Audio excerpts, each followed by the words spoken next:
Good afternoon, students. Today we'll start our history class, and the book from where I'm teaching you is the same book which is there in your syllabus. If you can arrange from the last year student, because this is the same book which was there last year. So we'll start from history. The title of a chapter is The Revolt of 1857. Revolt of 1857. First of all, what is the meaning of revolt? Revolt means speaking against of something. Speaking against of something. If you are against of something. When Britishers were ruling us, Britisher ruled us almost more than 100 years. In 1857, first time our Indians spoke against Britishers. So this is the revolt of 1857. And from where this revolt started? The revolt started from Meerut, not far from you. Meerut, the Meerut city. So now you can see how old this Meerut city is. So the revolt of 1857 was started from Meerut, and who started this revolt? Mangal Pandey. I hope you are familiar with the name Mangal Pandey. You have already seen so many movies were also there regarding Mangal Pandey. So he was the one who started the revolt. On 10th May 1857, revolt started. The British, who had initially arrived as traders. Now Britishers came to our country. Initially they didn't came for ruling us. They came for trade. They came for trade in our country, and finally they start ruling us. Now have you ever think what was the reason they ruled us? Not for 1 year, 2 year, almost more than 100 years they ruled us. The main reason behind that was because there was no unity in our country. There was no unity in our country. That was the main reason why Britishers ruled us. We allowed them to rule us. There was no unity. Brothers were killing each other. There was fight between the states just for the sake of throne. Now today we'll start. What was the reason? What was the reason why the revolt started? Though it was planned many years before 1857, but finally it broke out in 1857. You have already studied this victory of Britishers in Bengal, Battle of Plassey, Battle of Buxar in 8th standard. So we are not going to discuss that victories because that was not our point. That is not our point. We'll start with causes. What are the causes? What are the reasons why Britishers ruled us? What was their causes? That there was a revolt. Revolt took place. Why finally Indians started speaking against Britishers? All it is needed was the proverbial trigger to be pulled, which eventually happened with the hanging of a young sepoy, Mangal Pandey. First reason for the revolt was exploitation of resources, products and craftsmen. Britishers were exploiting our resources. Now what are resources? Resources are your natural things which are naturally grow, that are known as resources. There are two types of resources, natural resources and man-made resources. Right now we are talking about natural resources like your crops and all. Britishers were exploiting our resources. How they were exploiting our resources? They were taking the raw materials. Now what are raw materials? Raw materials are the products which is used for making final product. Or you can say like kacha saman. For example, if a wooden table is there, to make that table what we all need? We need wood, we need nails, we need Fevicol. So all these things are known as raw materials. So what Britishers used to do, they used to take the raw materials from our country at a cheap rate, and they take their raw material to their country and they make finished products over there, machinery products, and again they bring back the products to our country and they force us to sell that same product, that machinery made products. Now If you remember, we have already studied in 9th standard last chapter, Industrial Revolution. England was the at its peak in industries at that time, so they took advantage of that thing. Indians were not advanced like them. We don't have machineries. We used to make handcraft products. So when the Britishers brought their machinery products and they forced us to sell their machinery products, our handcraft business was exploited, was adversely affected because of that. So that's how they exploited our resources, they exploited our craftsmen, they exploited our products. Again, I'm explaining this point. They used to take our raw material at cheap rates to their country, and there they produce their machinery made products, and again they bring back the products to our country and they force us to sell their machinery products. Now see, because of this thing, what all are affected? Our resources were affected because we have to sell our resources at cheap rate. Second thing, our handicraft business was affected because they were forcing us to sell the machinery made products, and our Indians, the handicraft business was exploited because of that. See, it's written in your book. They sold it to manufacture in England for a fabulous profit and then sold the manufactured fabric in the Indian market for a bigger margin of profit. From all these things, who are getting profit? Who are earning profit? Only Britishers were earning profit, and who were exploiting? Indians were exploiting because of that. Raw materials were exploited, our craftsmen were exploited, our products were exploited. So that this is the first reason, first cause of the revolt. This made handmade products made in cottage industry unprofitable, and craftsmen lost their means of livelihood. Their source of earning, the craftsmen's source of earning was their products, and when Britishers forced them to sell their machinery made product, their livelihood was affected. The British discouraged craftsmen from buying raw material and slowly destroyed the indigenous factories. Now, indigenous factories means the Indian factories. So this was the first cause of revolt. Now let us discuss the second cause of the revolt, second reason of the revolt. Exploitation of the peasants. Peasants means farmers. How Britishers were exploiting our farmers. How Britishers were exploiting our farmers. Britishers were exploiting our farmers in two ways. First of all, they were forcing them to grow cash crops. In India, there were small farmers who used to have small portion of land, and on that land they used to grow for their self purpose. For their family, they used to grow food crops so that they can feed their families. But Britishers were forcing them to grow cash crop. They were not allowing them to grow food crops. I hope you all know what are food crops and what are cash crops. Food crops are like rice, wheat, barley. Cash crops are like jute, cotton. Why Britishers were forcing them to grow cash crops?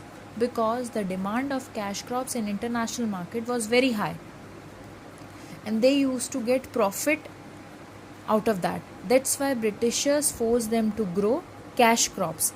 And because of this thing, many farmers were dying because of hunger. They were not able to produce food crops, and they were not rich enough to buy the grains from the market. So they were dying for hunger. Their families were dying from hunger because of Britishers.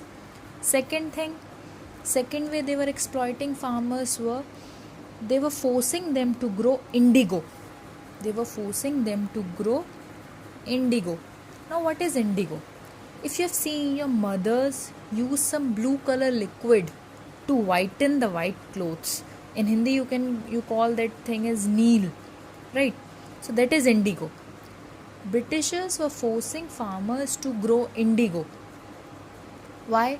Because indigo demand in international market was very high, and farmers doesn't want to grow that indigo, because later on that indigo spoils the fertility, affects the fertility of the land. farmers doesn't want to grow the indigo because later on their land is going to be affected, their land is going to become barren because of this indigo. But Britishers have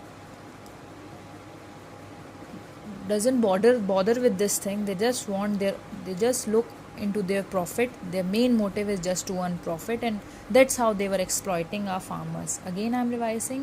In two ways they were exploiting our farmers. First point, they were forcing them to grow cash crop rather than food crop, and they were forcing them to grow indigo because cash crop demand is very high in international market, as well as indigo demand is very high in the market.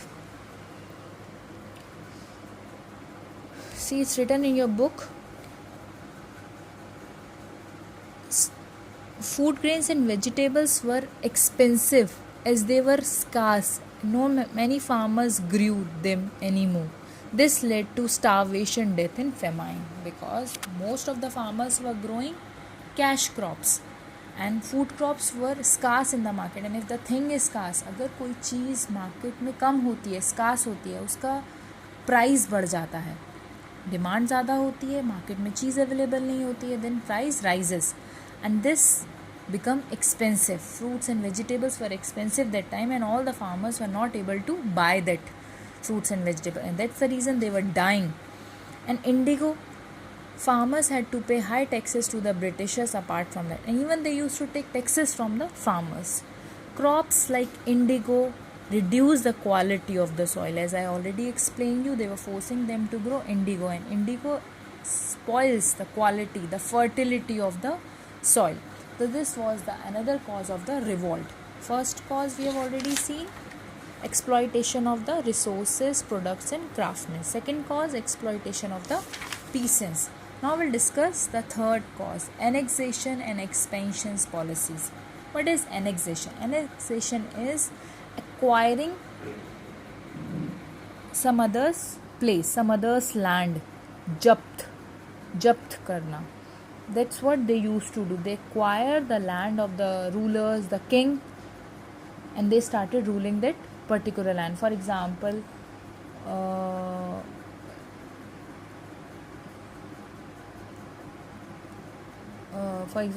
Raja Ram is ruling Hapur. One Britisher came and they acquired the land Hapur and they started ruling us. So this is what annexation means. Like ruling forcefully. They have taken the kingship forcefully. This even started some policies so that they can acquire the land. One of that policy was doctrine of lapse. Class, please underline this if you can, and if you doesn't have a book, try to write out these things which I am underlining. Doctrine of lapse. If you see the last year papers, you can easily see so many questions. Most time this question has come in the paper. What is doctrine of lapse? Doctrine of lapse is a policy started by Britishers. According to this policies, if an Indian king is not having a natural heir, then after the death of the king, the kingship, the empire will go under to the hand of Britishers. Britishers are going to rule the. Here, see, it's written. This policy enforced that an Indian ruler without a natural heir means his own son or daughter, would not be allowed to adopt anyone. If a king has adopted any heir, they are not going to give the right to the adopted son. In Hindi I am explaining, under this, according to this doctrine of lapse, अगर किसी राजा का खुद का बच्चा नहीं है, खुद का बेबी नहीं है, खुद का बेटा या बेटी नहीं है, उसने अडॉप्ट करा है, तो उसका सारा राजपाट उसके मरने के बाद ब्रिटिशर्स के पास चला जाएगा, उसके अडॉप्टेड चाइल्ड के पास नहीं जाएगा. This left many rulers, particularly those of Jhansi. I hope you already know the story of Jhansi. And you know why Queen fought for his child? Because Jhansi was not having a natural heir. The baby was adopted, and Britishers were not ready to give the kingship to the adopted child. That's why Queen of Jhansi fought, Rani Lakshmi Bai fought for Jhansi, for his child, without her unhappy at being innocent. This was unjust policy. Am I right? This was unjust policy which was started by the British. So this was another cause of the revolt. Then complete disregard of treaty and pledges. Treaty means agreement.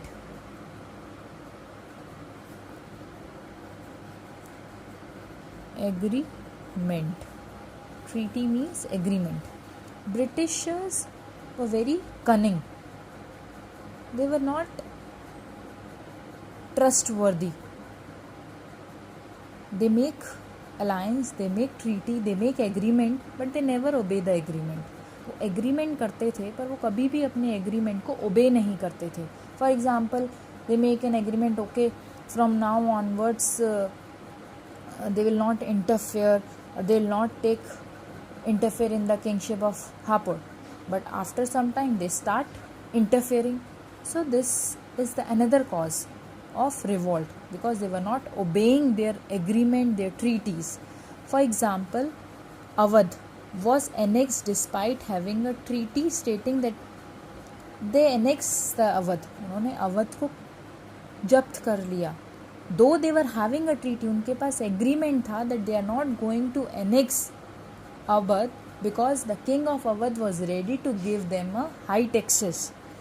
King ने उनसे promise किया था कि वो उनको taxes देगा, और इस एग्रीमेंट में they decided until if king is going to give them high taxes, they are not going to annex Awadh, और वो अवध को पे कब्जा नहीं करेंगे अगर किंग उन्हें हाई टैक्सेस देगा. But they didn't obey that.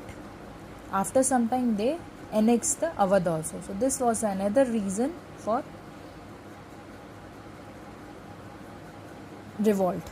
Then another cause was ill treatment of the ruling class. Ill treatment of the ruling class means before Britishers came to India, Mughals were ruling our country. In our country, Mughals were there, many other kings were there. They were not giving respect to the rulers. In short, you can say they are not giving respect to the rulers. See, it's written, the Mughal ruler Bahadur Shah Zafar, when they declared that his descendant would not be allowed to use titles, even they have taken the title like Raja Bahadur, Maha, or Raja Bhim, this kind of titles, they have taken them. They were not allowing them to use the titles. राजा महाराजाओं को उनका title use करने की भी permission नहीं दी गई थी. They were not allowing to use even their titles, and they forced them to vacate their forts, their palaces. So this was another reason, the ill treatment. उनके साथ बुरा व्यवहार किया गया. राजा महाराजाओं के साथ, जो राजा थे उनके बच्चों को टाइटल तक नहीं दिया गया, उनके पैलेस, उनके फोर्ट्स उनसे खाली करा दिए गए. This was another reason of the revolt, ill treatment of the ruling class. Then comes subsidiary alliance. Now what is subsidiary alliance? Subsidiary alliance means forceful agreement.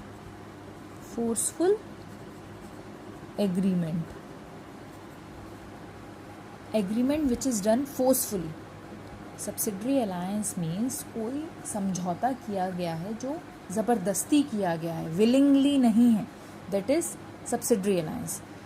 Now let's see what agreement they have done forcefully. First of all, would have to maintain British troop at their own cost. They have done an agreement with the princes that they have to keep the troops means soldiers, British soldiers को रखना होगा राजा महाराजाओं को अपने राज्य में, और किसके खर्चे पे? They have to keep them at their own cost. Second, could not negotiate with any other foreign power without British permission. British kings were not allowed to have a contact with any foreign power. Like they can't contact with the England prince, or they can't contact with the Australia. They can't. So that's what is the another agreement point that they were not allowed to keep a contact with any other foreign power without British permission. Third point is they were not allowed to form any alliance. Alliance means any agreement with any other state. Like Uttar Pradesh king cannot make an agreement with Haryana king without British permission. See how strict points they have mentioned in the agreement. And the last one, they have to keep British officer known as the resident in their court and consult him at all time. Kings, if you have seen in your movies, kings used to have their courts, darbar lagate the kings. They used to discuss their matters, they used to discuss the people problem in that court. And the last point which Britishers were telling was that they have to keep one British officers in the court. Now students, can you see why they are making this last agreement? Because Britishers want to keep an eye on the Indian kings, so that they can have their own person in their court who can give a bureau to the Britishers regarding their meeting, the court meeting. These are the 4 agreements which was done by the Britishers, forcefully. Britishers done this agreement with the king, and king have to accept the points of the agreement. Again, I am repeating 4 points. First, they have to maintain British troops, British soldiers at their own cost. Second one, they can't have a contact, negotiate with foreign people.